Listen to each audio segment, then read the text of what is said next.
আসসালামু আলাইকুম। আজকে আমি দেখাবো আমার মুরগিতে। আমার মুরগি এই তো আমার মোট 5টা মুরগি আর একটা হয়েছে রাওয়া, আর রাওয়াটা নতুন কিনছি। আমার মুরগিতে পালাই পালাই ডিম পারছে কোথায়, এই আমি খাঁচাটা রাখছি এইভাবে। আমার খাঁচাটায় কবুতর ছিল, কবুতরগুলো আমি বিক্রি করে দিচ্ছি। খাঁচাটা আমি উল্টো করে ওই পাশে রাখছি। ওই পাশে হয়েছে এটার মুখ, এটার দরজা ওই পাশে, কিন্তু ওরা ওই সাইড দিয়ে যাইয়া ওইখানে ডিম পারছে। এখনও একটা মুরগি বসা আছে, কয়েকটা মুরগি ওইখানে যেয়ে ডিম পারছে। ওই যে এখনও আছে মুরগিটা বসা। আমি ভাবছি আমার মুরগিতে ডিম পারে না, আমি ওদের আর এক জায়গা দিয়েছি ডিম পারতে, কিন্তু ওরা ওই ফাঁকে যাইয়া পলাইয়া ওইখানে ডিম পারছে। ওই যে এটার ভিতরে ওই সেট দিয়া যে 8টা ডিম পারছে। এটার আমি তো ভাবছি এখান থেকে যাই, ওই পাশে যাইতে পারবে না। আমি তো খুঁজি যে ডিম কোথায় পারে, ভাবছি যে পারে না, কিন্তু ওরা এই দিক দিয়ে যাই ওই পাশ দিয়া ডিম পাইরা রাখছে। ওইখানে 8টা ডিম পাচ্ছে। হঠাৎ করে 8টা ডিম পেরে আমার দেখতে তো অনেক খুশি লাগছে যে আমার মুরগিতে একসাথে 8টা ডিম পাইরা রাখছে। ওইখানে ওদের ডিম পাড়ার জায়গা হয়েছে এইখানে ওরা ডিম পারতো সবসময়, কিন্তু আমি ডিম মনে হয় খাইয়ে ফেলি, এই জন্য ওরা যাই পালাই পালাই ওইখানে ডিম পাইরা রাখছে। এখন খাঁচাটা আমি এইদিকে বের করছি, এই যে দেখেন,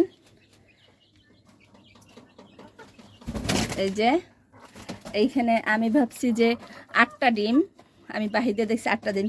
এখন দেখি যে এই খাবারের এইটার ভিতরেও একটা ঢুকে রয়েছে,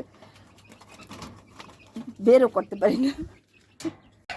এই ডিমটা অন্য জায়গায় পাইরে রাখছিল, সেটা আগেই রাখলাম। আর আমি যে জায়গায় ওদের ডিম পাড়ার জন্য স্থান দিয়েছি সেই জায়গায় পারে না, ওরা অন্য জায়গায় পালাই পাড়িয়ে রাখে। এই আর এখন এইগুলো বের করতেছি একটা। আর এখন এতগুলো ডিম, মাশাল্লাহ মাশাল্লাহ। আমার যে এত খুশি লাগতেছে আমি বোঝাইতে পারবো না।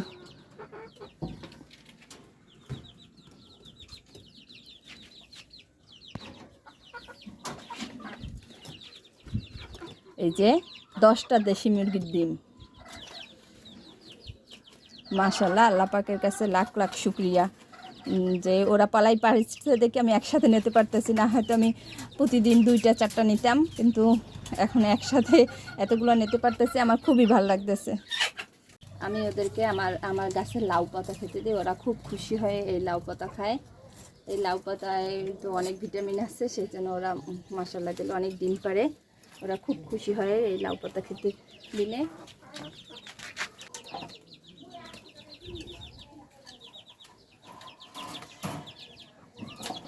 বাচ্চাগুলোকেও আমি এই লাউ পাতা দিই, ওরাও লাউ পাতা খায়।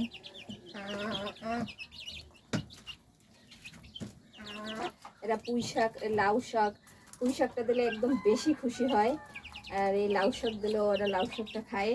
এই লাউ শাকে প্রচুর ভিটামিন থাকে।